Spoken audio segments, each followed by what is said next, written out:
ଆଜି ଫେବୃଆରୀ 27 ତାରିଖ ସମ୍ବଲପୁର ମହାନଗର ନିଗମର କାର୍ଯ୍ୟରତ ସଫେଇ କର୍ମଚାରୀ ଓ ଓଡ଼ିଶା ମହାନଗର ନିଗମ ତଥା ମ୍ୟୁନିସିପାଲିଟିର କାର୍ଯ୍ୟରତ ସଫେଇ କର୍ମଚାରୀଙ୍କ ପ୍ରାୟ 11 ଦଫା ଦାବି ନେଇ ମୋଦିପଡ଼ା ଛକରୁ ସମ୍ବଲପୁର ଜିଲ୍ଲାପାଳଙ୍କ ଅଫିସ ପର୍ଯ୍ୟନ୍ତ ଏକ ର୍ୟାଲି ଅନୁଷ୍ଠିତ ହୋଇଥିଲା।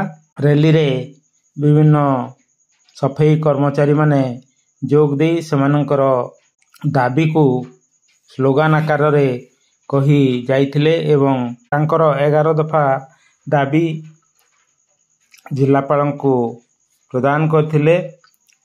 ସମାନ କାମକୁ ସମାନ ଦାମ ସେମାନଙ୍କର ଦାବି ମଧ୍ୟରେ ଅନ୍ତର୍ଭୁକ୍ତ ଥିବାବେଳେ ମ୍ୟୁନିସିପାଲିଟିରେ କଣ୍ଟ୍ରାକ୍ଟର ଅଧୀନରେ ସଫେଇ କାମ କରାଇବା ବନ୍ଦ କରିବା ପାଇଁ, ସରକାର ଏବଂ କର୍ମଚାରୀ ମଧ୍ୟରେ ଦଲାଲ ପ୍ରଥା ବନ୍ଦ କରିବା ପାଇଁ, ମୃତ ସଫେଇ କର୍ମୀଙ୍କ ସନ୍ତାନମାନଙ୍କୁ ରିହେବିଲିଟେସନ ଯୋଜନାରେ ନିଯୁକ୍ତି ଦେବା ପାଇଁ, 2010ରୁ 2012ରେ କାଟି ରଖିଥିବା ଇପିଏଫ୍ ଟଙ୍କା ଇପିଏଫ୍ ଅଫିସରେ ତୁରନ୍ତ ଜମା କରିବା ପାଇଁ, କଣ୍ଟ୍ରାକ୍ଚୁଆଲ ଆଉଟସୋର୍ସିଂ ବନ୍ଦ କରିବା ପାଇଁ, ମ୍ୟୁନିସିପାଲିଟିର ରେଗୁଲାର ସଫେଇ କର୍ମଚାରୀମାନଙ୍କୁ ଫାଇନାଲ ପେନସନ ଦେବା ପାଇଁ ତଥା ମ୍ୟୁନିସିପାଲିଟି ସଫେଇ କର୍ମୀମାନଙ୍କୁ ଇଏସ୍ଆଇ ଏବଂ ବିଜୁ ସ୍ୱାସ୍ଥ୍ୟ କଲ୍ୟାଣ ଯୋଜନାରେ ସାମିଲ କରିବା ପାଇଁ, ଏନ୍ଏମ୍ଆର୍ ଏବଂ ଡିଏଲ୍ଆର୍ ସଫେଇ କର୍ମୀମାନଙ୍କ ୱାର୍କ ଚାର୍ଜ କରିବା ପାଇଁ, କଣ୍ଟ୍ରାକ୍ଚୁଆଲ ସଫେଇ କର୍ମୀମାନଙ୍କୁ ମ୍ୟୁନିସିପାଲିଟି ଅଧୀନରେ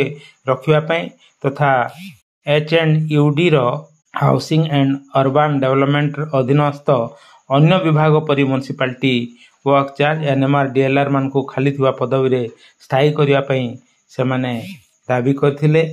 ଆପଣମାନେ ଦେଖନ୍ତୁ ଏହାର କିଛି ଦୃଶ୍ୟ। ଜନମୁଖ ନ୍ୟୁଜ୍ ପାଇଁ ବୀରେନ୍ଦ୍ର କୁମାର ପାଣିଗ୍ରାହୀ। ନମସ୍କାର।